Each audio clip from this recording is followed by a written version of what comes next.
Welcome, everybody, to the Centimetre Perfect AFL podcast game review for round number 16. The games, Jesse. We're here to talk about them. We're here to talk about all the good things that happened this round and all the bad things that happened this round. Should we kick right off into it? Anything you want to say before we start? Just thank you for tuning in. Make sure you like, share, and subscribe, and let us know your thoughts on the games. Did you watch them all, like us? Did you watch one of them because that's your team? Did you watch none of them because you'd rather just hear it secondhand from us, which I kind of get? Imagine that. Imagine not watching any of the football this weekend and coming and listening to us talk about all the games. We could spread misinformation. Fremantle won by 8,000 points. Weren't they good? Weren't they just the best? Did you see that Jackson Specky? He got up above the goalpost. That's crazy. I've never seen that before. And then Tame Impala came out and everyone clapped. That part is actually true. Let's move on to round number one. Let's move on to game number one. Jesse, on Thursday night at Adelaide Oval, Port Adelaide 16-14, 110, defeating the Blues 8-12-60. Oh boy, oh howdy, the Blues are in a bit of strife. They're in a bit of trouble, Jesse. Oh, we just had so much fun. And now I have to talk about this. The good news is, this was 4 days ago at the time of recording. The bad news is, I've now remembered that it happened. Port absolutely eviscerated Carlton. Make no mistake about that. I've actually heard anecdotally that apparently fans were just leaving at halftime from both sides because this game's over and it's a Thursday night and we want to go home. We should really tell you where Carlton is. This was bad. It was kind of like it was over before it started, really, and then the 60 points is probably a bit generous because it's kind of just junk time goals coming at the tail end, was it not? Yeah, 50-point margin. They've scored 60 in total. It's not good at all for Carlton. They were completely outplayed. Georgiades was dominant. There's no answer to the midfield right now from Carlton to Port, and it's really concerning because Rosie and Butters just dominated, and Liam Carlton's mids were unsighted, it felt like. Unsighted. First game all season, Jesse. The four big Carlton mids. So we've got Walsh. He's injured, though. We've got Hewitt, Chera, Cripps. First game. All four of them under 25 disposals. Now, everyone's talking about Cripps as being sick, but Cripps hasn't exactly been lighting it up at all across the year. So I get why you're going to give a superstar his, a bit of a pass, but it's kind of becoming a bit of a trend. Yeah, it is, and it's a worry because I think we very briefly talked about this on the way home from the footy yesterday, Liam. I think Cripps is in that five mold where if he's not in the guts, he's ineffective. And that's alarming. This is big alarm bells for Carlton now because his prod's dropping in the midfield. I don't think he's going to make it as a forward, a resting forward. This is really alarming for Carlton. We might see a very sharp decline of Patrick Cripps based on what we've seen in the last month, 6 weeks. It looked exasperated on the bench when he was sitting there. Like he didn't know what he was doing. And it's funny because I always see Cripps as being like a younger player. I don't know why, like much younger than Fife, even though Fife's, he is 4 years younger than Fife. Oh, is he? And we're already putting him in the same conversation. Well, 3. I think Fife was 2009 draft. Cripps is 2013. So yeah, 3-4 years depending on how birthdays line up. Fife's been paying for too long, man. It's crazy. What about Port, Jesse? What about Port? What's the good things about Port? You've already said that. Well, Georgiades is finding form, and this is really important now. It's a shame that he's finding form in a side that can't make finals. Hopefully, for Port's sake, he can convert this in next year and start to really take that mantle as a big, powerful key forward in the competition. Hopefully, a bit of help with the likes of Marsh coming back as well. Thought Jordan Sweet had a really good game as well for them in the right contest. I know you've put Taconing in the best, just quietly. I don't agree with that. That's fine. But that's the good. They're all allowed to pick. I actually think Sweet better to Koning. And if you're going to be offering to Koning $1.7 million to go to St Kilda, if I'm Carlton, just very quietly, ship it off. Off you go. Good result for Port. Carlton, it's really just the wheels have fallen off. It was not going well 6 weeks ago, but getting beaten by North and then this with Collingwood next week. If that is a flogging, we could reach a new level of toxicity at the Carlton Football Club. Yeah, watch them come out and win for no reason. That'd Probably. Let's go to the next game, Jesse, on Friday night. We had the Swans 14-12-96, Going down to the Dogs, 16-9, 105. Yeah, sure, it was Bontempelli's 250th, but who's his Fraser character? Who's his Freya character? Bont 2, Electric Boogaloo. God, he was good, wasn't he? He is very exciting, and you could absolutely be one of those people even who buys tickets to the Fraser hype train. But I'm already subscribed to the Sam Darcy hype train. I'm actually planning a heist in the off-season. I'm going to try and swap Sam Darcy and Sean Darcy and hope no one notices. Like you take the Mona Lisa out of the Louvre and like put a new one up, but it's obviously inferior. It's not a very well thought out heist. I'm not sure how I'm going to get away with this. Yeah. Maybe some platform shoes for Sean Darcy. Sure. Extra couple of centimeters, but I mean, when they run or move, dead giveaway. Yeah, so look, the plan needs some work, but the point of all that is you can buy tickets to that Fraser hype train if you would like to, because he looks like a very promising player. Bramble was excellent. I think 15 touches in a quarter from him. He was very good. Kennedy had a very consistent game. And look, Bont is Bont, and Bont gets the job done. Bailey Dale was very good as well, I thought, with ball in hand. Sydney, I mean, Grundy's having a great month. I can absolutely say that. Grundy's having a great month. Heaney and Goulden were excellent. They must have bought tickets to a different bus with the amount of passengers they've got, because they're lining up in rows to be passengers for the Stars. And we talked about this in the performance reviews, Liam. This is worrying for Sydney because there's a lot of passengers in this team at the moment. Look, a better performance though from them, holistically speaking. Yes. Like obviously on a turf that is wretched. And that'll get more talk as the week goes on, I'm sure, by your regular AFL news outlets. Maybe Freo as well, because they're playing there next. But despite that, you got Goulden's come back, Papley's come back, the Stars are coming back. But 9 of Sydney's 14 goals came from non-forwards. Yes. And Heaney's not a forward. No, he isn't. Correct. He's a midfielder. Yes. So doesn't count. Doesn't count. What's going wrong there, Jesse? Where are the forwards at? Asleep. Oh, okay. Ineffective. Poor. And it's been an issue. I mean, even at times last season, it was an issue when they were good. And now that they're really bad, you can starkly say, and yes, they've had injuries. I know that. Everyone knows that. But they have had a pretty good team for them on Friday night, relatively speaking, in terms of closeness to best 22, and ineffective. They're turning to the new strategy, Jesse. I reckon this whole field thing is a strategy. Get it really bad so when other teams come over, they'll have cleats that are like 4 inches long so they can't fall over. Everyone else will be slipping and sliding. They might work for the Sam Darcy, Sean Darcy heist. Keep it in your back pocket, Jesse. You might need it. Anything else to add to this one before we move on? Dogs get a very important 4 points. If they lost this, they would have been in real trouble. Yeah, which is weird to say, given how good they are. All right, let's move on to Saturday. The Suns, 15-14, 104, beating the Melbourne Demons 12-13, 85 at People First Stadium up on the Gold Coast. Thoughts on this one, Jesse? Suns get the job done as they needed to do. Key players standing up as they need to do. Noble, I thought, was brilliant, best on ground for me across both sides. Anderson also was very good, and you've got Rowell and Miller there. I think that's both more than fair. They had some real strong performances. Dave Melcher was one of the weirdest games you'll ever see. 5 goals, 6, which is almost really good until you look at the points. If you just kind of hide half of the screen, like, oh, wow, Melcher kicked 5 goals, and then you see 6 points. Potentially made the difference in terms of the result, if it was a little bit more accurate. But look, the Suns get the job done. Melbourne, they're struggling again, aren't they? No, second time this season, Jesse, they've lost 4 in a row. Having lost the first 5 games of the season, and now this new run coming on.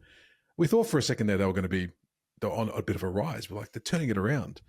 And Stevie May gave Gorney a talking to in the pocket. Now it's all gone to shit. It's all gone to hell in a handbasket. All those like that talk of team unity and harmony, which was much discussed at the start of the season, was all starting to go away. And then Stephen May happens. And Stephen May happen as he usually does. How is Clayton Oliver's face? Have we had a update on that yet? I hope he's okay. I have not seen anyone as bandaged up as that in quite some time in a game of footy, which is great. It's old school. It's like old school.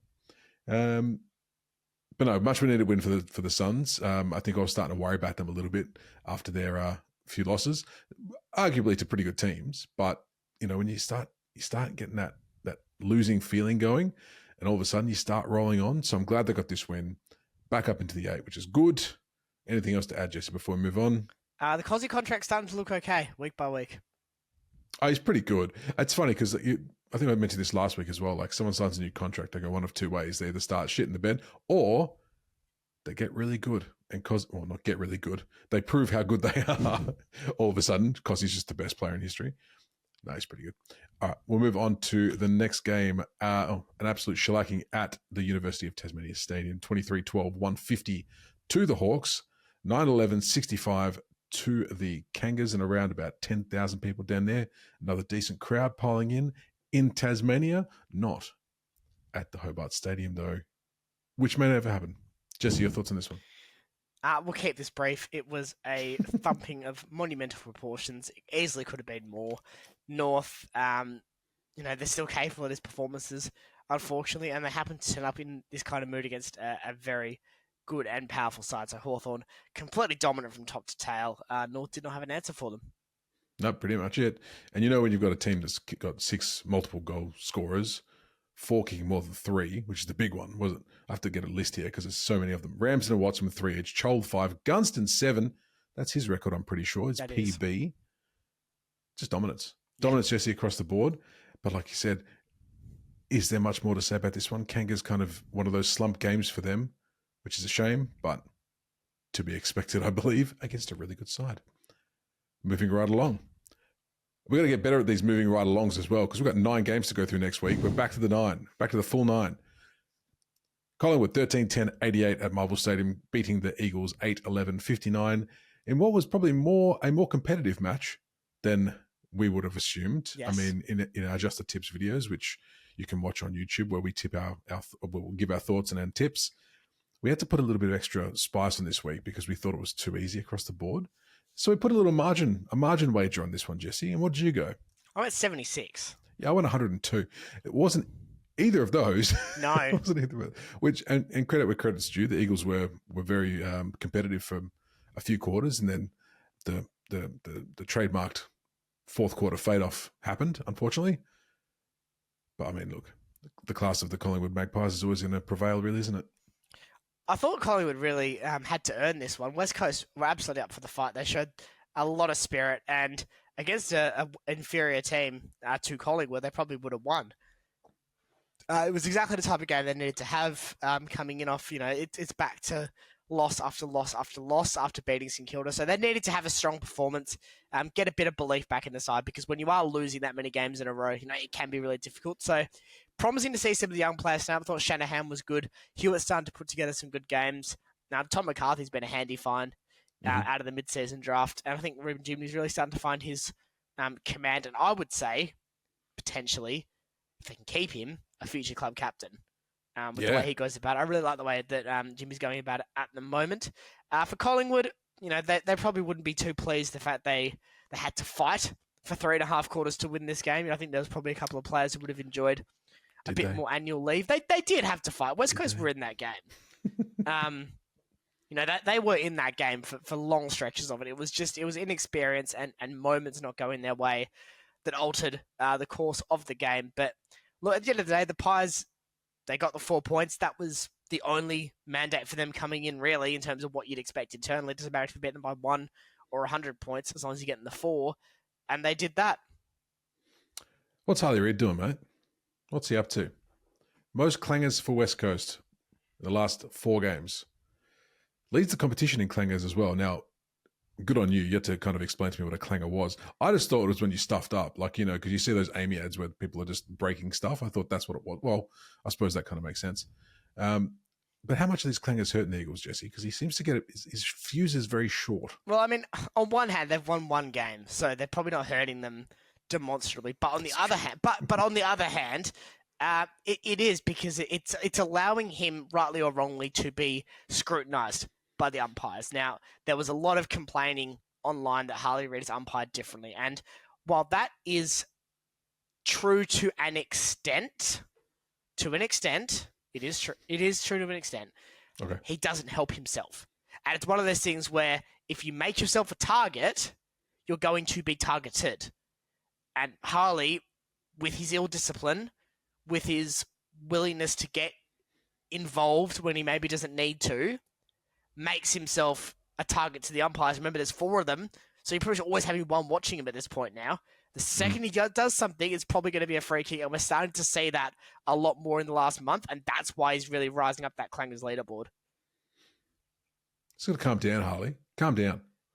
I was hoping like he would start to show a little bit more maturity, but so far I haven't really seen it.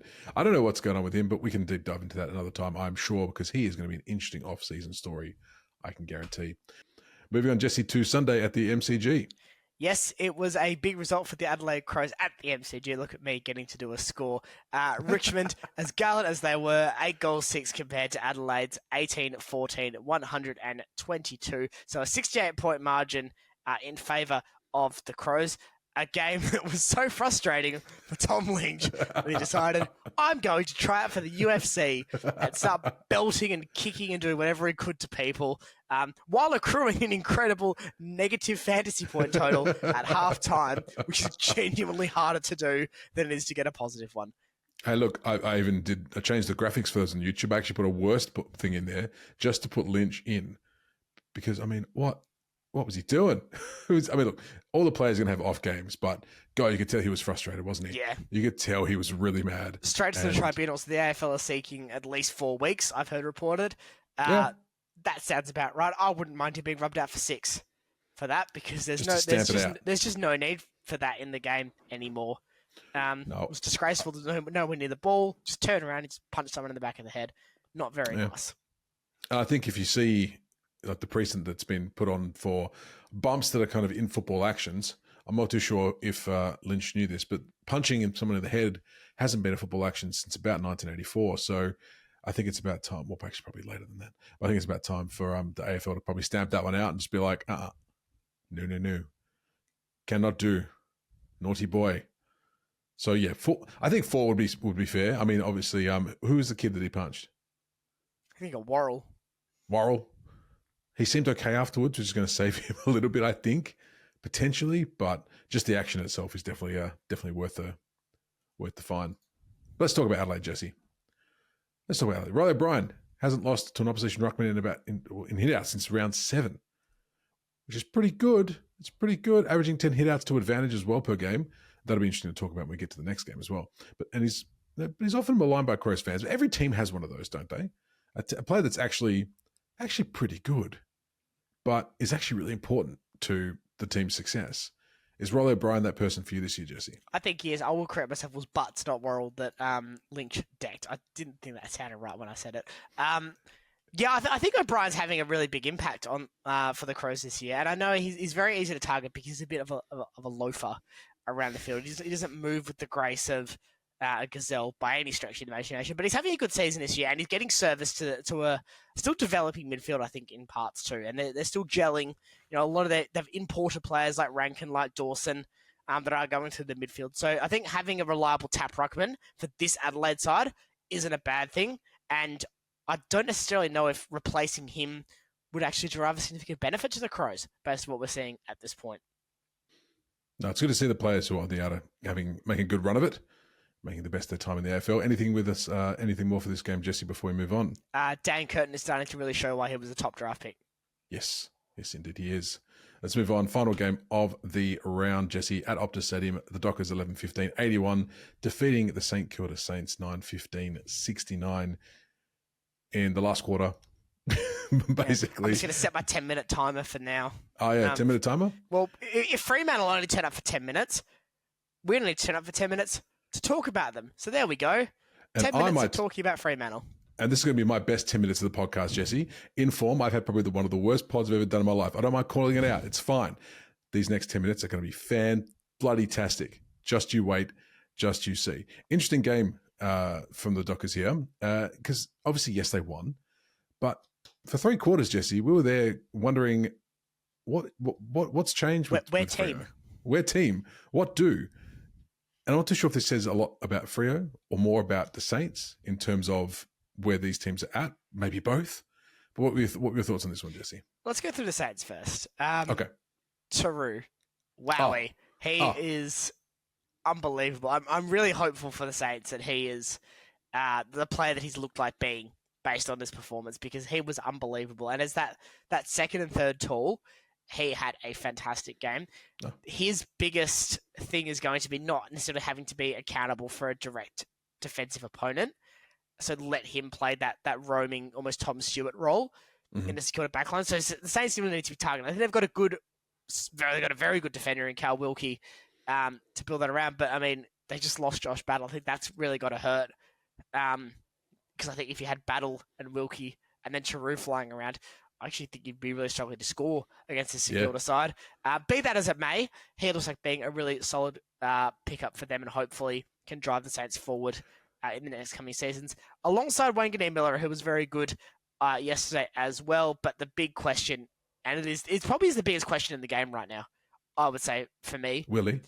Yeah, I think that is the biggest question, because you've got three clubs very much hanging on his every breath. We know that there's been meetings with St Kilda list managers and his agent, and obviously the agent lives in Adelaide, so we can assume that Port and Adelaide are having their respective dips at that as well. But watching him live, and I hadn't actually gotten to see Wayne Miller live at a game of football until yesterday. He's someone else. He's a very good player. I do actually agree with former St Kilda coach Grant Thompson, who says he's been wasted on kick-ins. I do agree with that. Let him go higher up the ground. Well, I mean, you say that, but how often were we looking at him do the kick in and then just run? Yeah, but that's just bad defending. Well, sure. Competent coaches don't allow that to happen. Why are you laughing? I'm serious. I know you are. Competent coaching doesn't allow the same thing to happen over and over again and say, oh yeah, no worries, we might stop it next time. It was very frustrating. It was.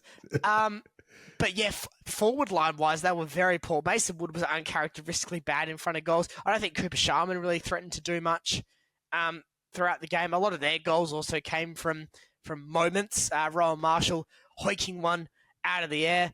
Liam Henry snapping one to get through the six. Yes.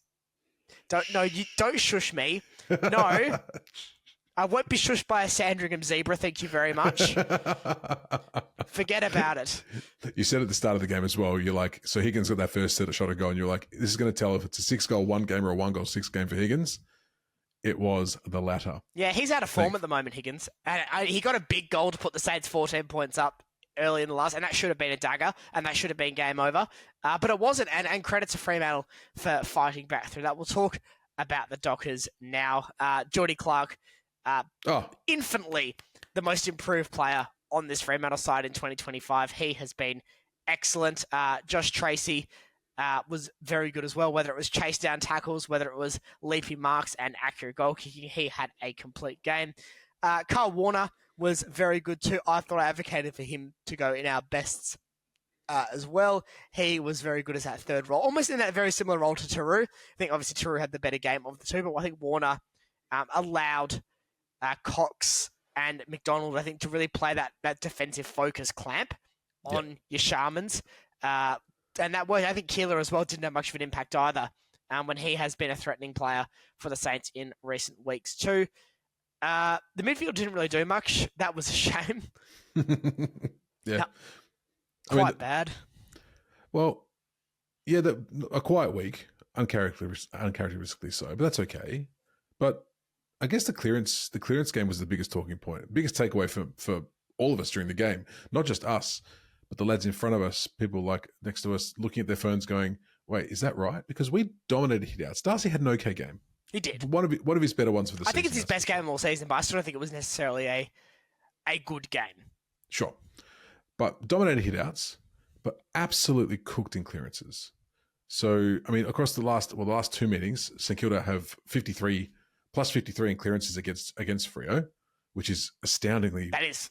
It's astoundingly large differential there. I think it ended up being close to 20 in this game, if not just under. And they're the eighth best clearance team in the competition this year. So it goes to show, but I mean, they're not turning that into wins. No, the plus 15 clearances for a 15-point loss. How does that work? What's going on there? But look, kudos to Fremantle. They did fight back in that last quarter. I say fight back. It was pretty even the entire game. But Jesse, we're at 10 minutes yet, because that 10 minutes of brilliance that Freo put together was all they needed in this game. It's not going to work every week. No. But this week, 10 minutes was all they needed. It was. And I hate how accurate you are at calling it as well. You're like, 10 minutes has begun. And then as soon as you say 10 minutes has ended, the 10 minutes. It's done. It's over. Let's talk some negatives, because there was some negatives. The lack of accountability is alarming in this team. Leaving players just to fight 1-on-3 and say, oh yeah, that'll be fine. It's galling how just almost lazy it seems some players are at being unwilling to go and commit to a contest and support a teammate in an outnumber. That is quite alarming.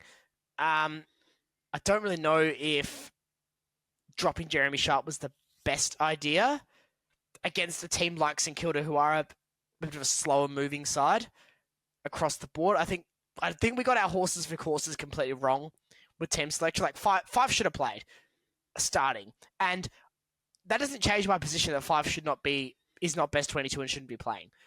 But if he's going to be, and I don't agree with it, but if he's going to be against a midfield of McRae and Steele primarily, that's your chance to play Fife. I mean, they're not fast, leg speed-wise. That's your opportunity. So why are we not playing him? And then he gets injured at halftime, which is very Fremantle. So he's out for 2 to 4 weeks now. I hope that it won't, but I hope that settles it. I wish O'Meara was fit, because then we could actually close the book on this and be done with it. Yeah. But I think he might beat O'Meara back, and that's going to lead us to a very awkward position where Aish will probably come back in to replace him this week, and then I'll be really happy. And then in 2 weeks' time, I'll be really cross. That's all right, Jesse. I mean, the expectation is there. We know it's going to happen. Just be surprised if it's anything different. That'll do us, eh, Jesse? I think That'll do us. Right on. Send lovely people home.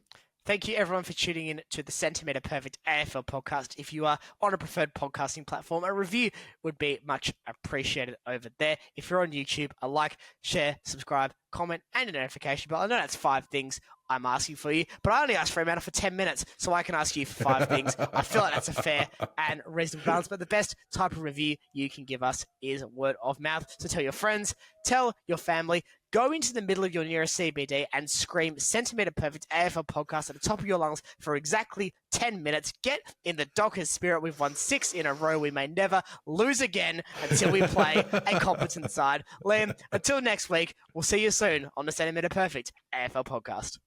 Bye, everybody.